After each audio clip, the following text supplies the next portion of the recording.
Okay, so today got a video that I have been itching to do. So this is a Seven Pines Forge bushcrafting axe. And I got with Mr. Ted at Seven Pines Forge, and I kind of encouraged him to do this. And I'm excited to now offer this on our website for sale. So you'll see why this has a few features that really makes it a great bushcrafting axe. But before I get in there, go ahead and put the sheath aside. And his strong point is obviously not leather work, but they definitely do the job in good thick leather tie on blade guard. So put that to the side. But a couple of features that I like is I was looking for a little bit lighter head per length of the handle, and I was looking for kind of this offset beard, just enough that you can get a good grip in there. I was also wanting no real sharp edges in here for your bushcrafting needs, and he has fulfilled that very well. It's got a wide enough grip. If you've got a smaller hand, you might find that a little bit uncomfortable, but just down a little bit and you're good to go. All smooth, very nice. Was also wanting, if you've watched, and I kind of sounding like a parrot now, keep coming back to compare things, so I'm not going to really go on that very much. I'm just going to point out the things I like about this axe.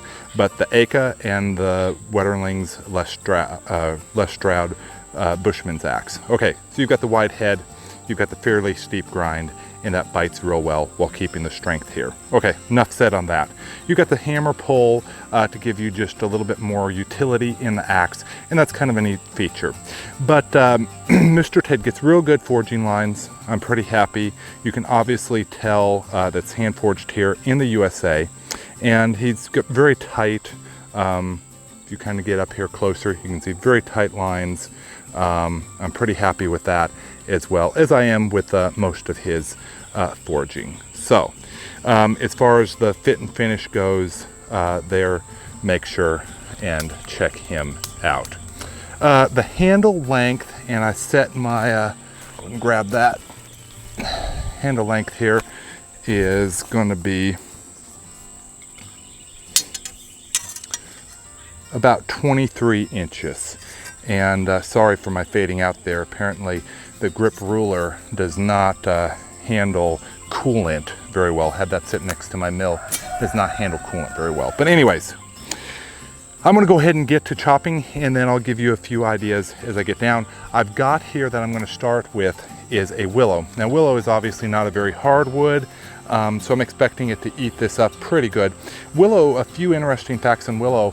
I know a lot of people are like to use it, or in the past at least, very popular wood for charcoal, making charcoal out of. Apparently it's one of the best woods for making charcoal for black powder and the like. So interesting tidbit there for you to eat up. All right, go ahead and get to it.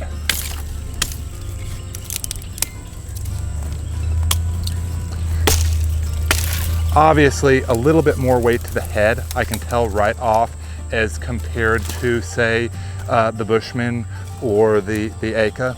So it's not quite as nimble feeling in the hands, but you know, that's to me, it's not really a trade-off. I like that. That's a personal preference, but obviously you can tell it's heavy. That longer bevel grind, it bites really cleanly. You saw that. Very, and the heft, it doesn't give you a lot of spring. So that is definitely a plus there, but not quite as light as I was expecting. All right, so go ahead and take this guy down.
Alrighty, so bushcrafting side of it is choke up on it, smooth sides as I pointed out before.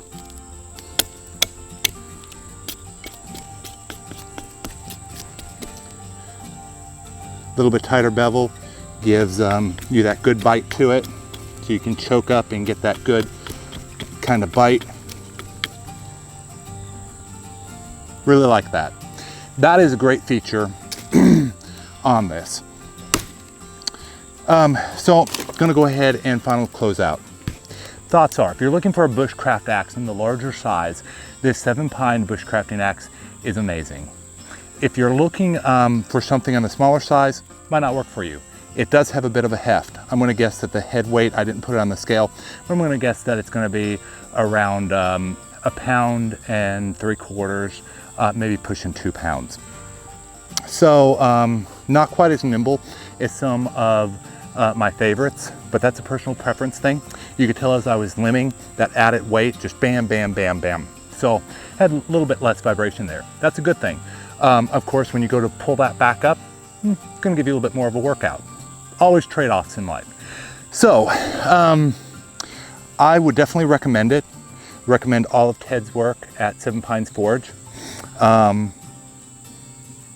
It really handles anything from the limbing and the bushcrafting to the light felling, and that's my appeal. I really like things in that length. I like the hatchets. If I'm going to throw one in the back of the truck, or if I'm going